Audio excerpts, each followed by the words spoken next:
Praise the Lord, praise the Lord, praise the Lord.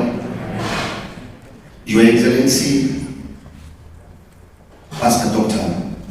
Dorcas, the family of Bishop Karanja, I stand here on behalf of the men and women of God to convey our condolences and goodwill to this family.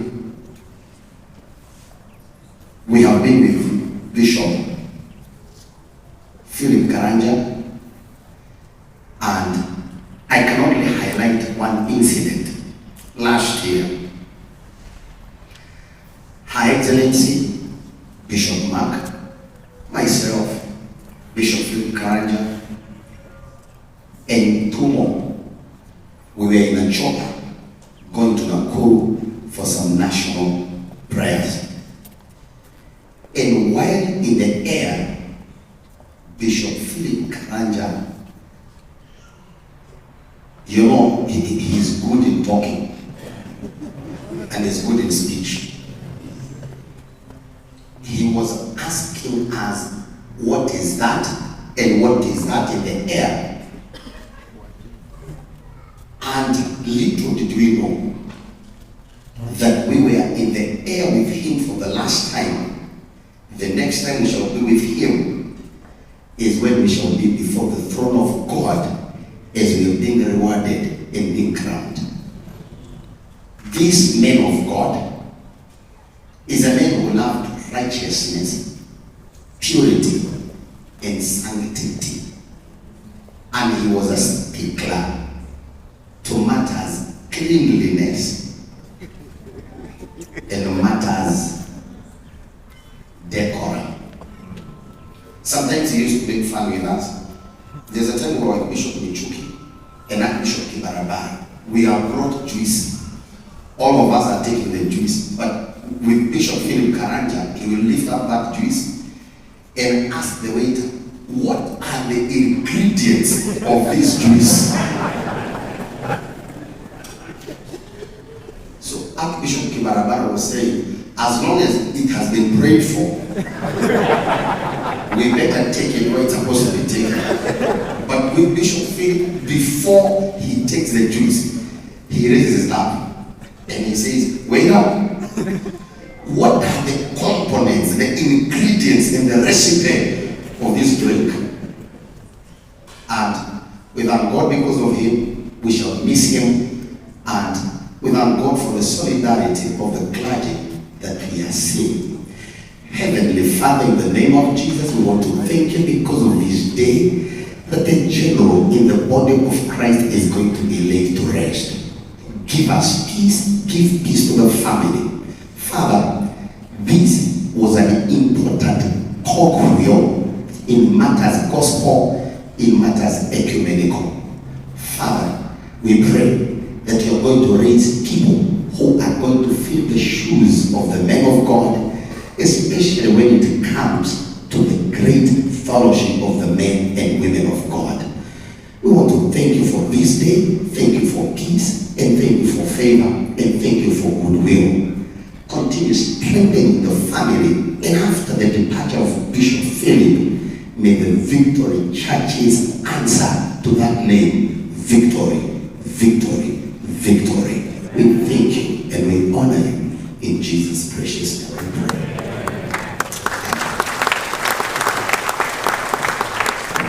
Thank you so much, Bishop. Thank you so much.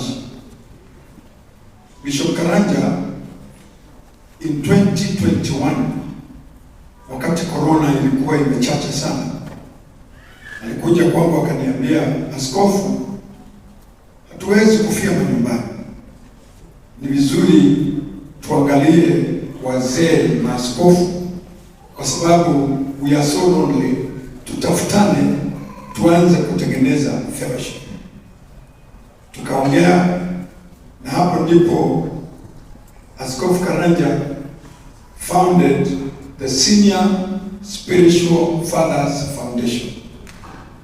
Tukaanza kutafuta wazee na he was a very good leader. Yeye alikuwa ni chama wetu. Na kwa hivyo wakati huu nataka ni wakaribishe hao wazee. Naona baadhi yao wako hapa, tuko na hawatanena, lakini I'm just going to do the introduction. Tuko na Archbishop Arthur Kitonga. Mzee, ukisimama watu wakuone. Archbishop Arthur Kitonga. Tuko na Archbishop Jerry Kibarabara.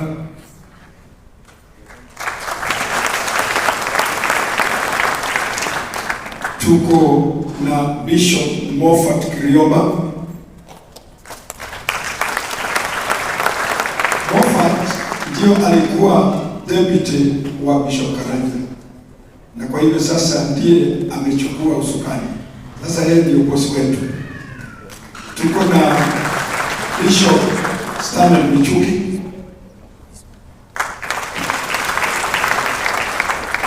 Na tuko na Bishop William Tumisi ambaye ana mikutano Kisumu na alituma na miradi zake. Pamoja na hapo tuko na Bishop Makarioki ambaye yuko Marekani. Na tuko na Bishop Ibrahim Omondi, sijui kama yuko hapa. Na tuko na Bishop Boniface Adoy.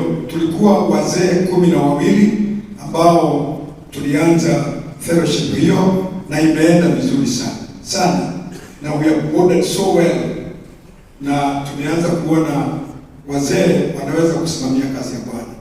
Alafu hapo pia tukaanza kutafuta wengine just to make the team larger. We started recruiting some more ambao they are online coming. Moja wapo ni Mama Mwai. Mama Mwai yako wapi? Mama Mwai was recruited to be part of the team. And then we have Bishop Michael Shege. Na tuna yule Bishop Shege wa Ruthgeti. Na wengine wanapanga laini, hata Kefa ambaye hayuko mbali sana kwa hiyo mstari. Kwa hivyo tunataka kuleta the fathers of faith tuweze kuungana ili tuisimamie nchi yetu na Injili. Bwana Yesu asifiwe sana. Sasa kwa niaba ya hawa wazee wote tulikubaliana Bishop Dr. Patrick Mungai aongee kwa niaba yetu. Karibu askofu.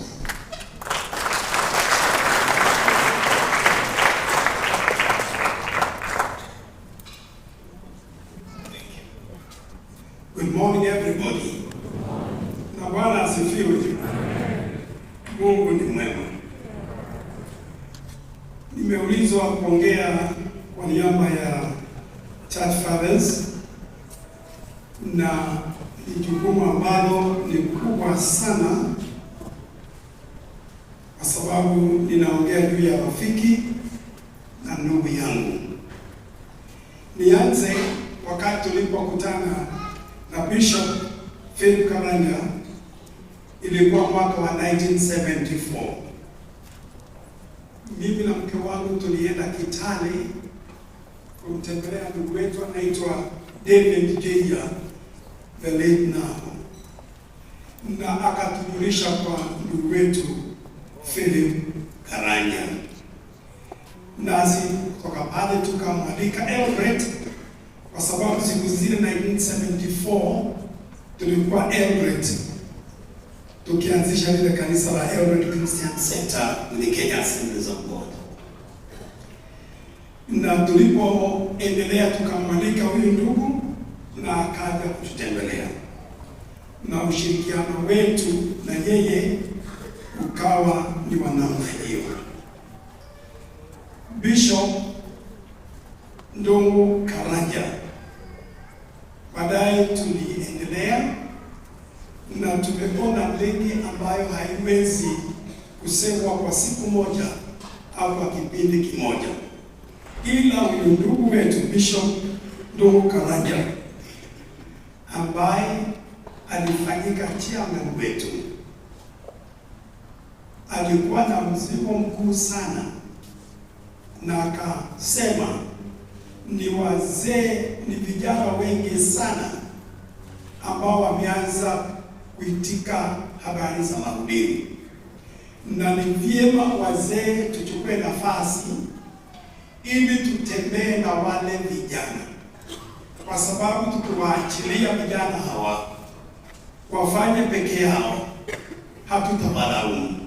So as Bishop Kashigo has said, he had a burden for the upcoming ministers.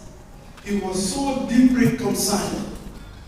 There are a number of things that he was saying, that and this and the other.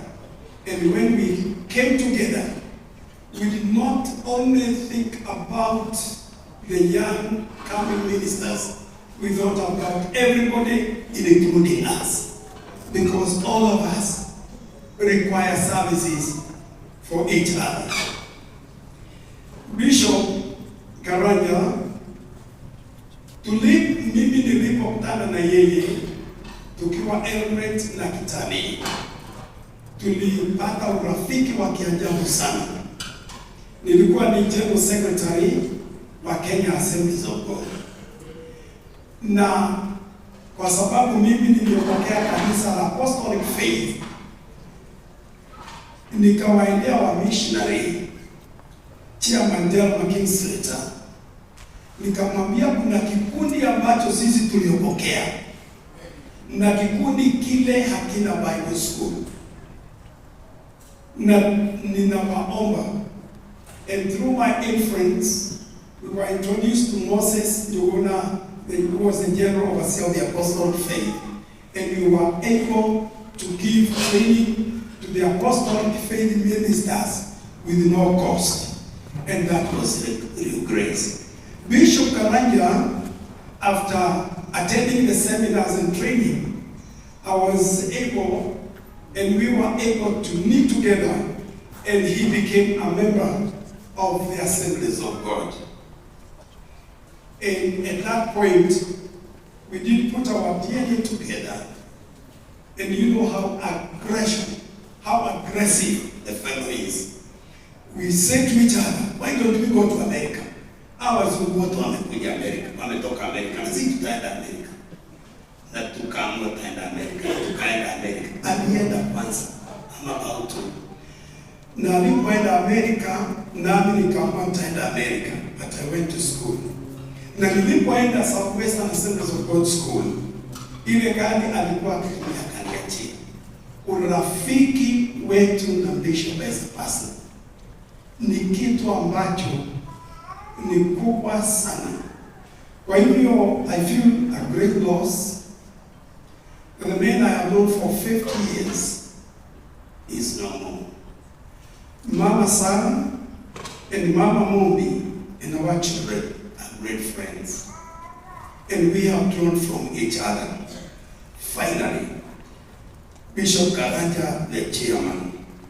When the senior pastors, bishops met, and we offered a place for their meeting in our Guru church. We met the first day, then for some time another one, and the third one.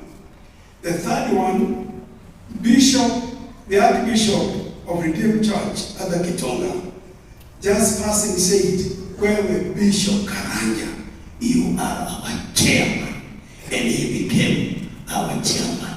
Can we give up to God? So we are here to celebrate a person who had a great insight, who had a great vision, a great energy. And because I was given to speak on behalf of the Wazes, we as a group, we have lost a general. We have lost a comrade. We have lost a good neighbor. This man here, his heart is a very different heart. For these 50 years I know him. I knew him when he was 28. Now he's 78. That is not a small work. And this man, we have traveled with him all over the United States, all over places. He was very devoted, and he sacrificed so much for others. He sacrificed so much for others. And I know with all my heart, he has sown a seed that he will enjoy forever in heaven. We will miss you, Bishop Karanja. And finally, Bishop Karanja, we want to tell you that you are a great man and you are a friend. Please don't invite us. Please don't. This is something we have to plead, because it is likely he is planning to invite somebody. So, now that I have this opportunity, I want to ask Bishop Karanja to not invite any of the elders. Let us stay longer. Let me say this. We are mourning him, not because we are not ready to go, and he was ready and we are ready to go. The reason we mourn is that when someone goes, we say, we knew he would go, but not this time. I think our argument is not whether we shall go. It is not whether it is when. But that when is what we debate. And we would always want that to be extended. So I know he hears me. Do not invite particularly me.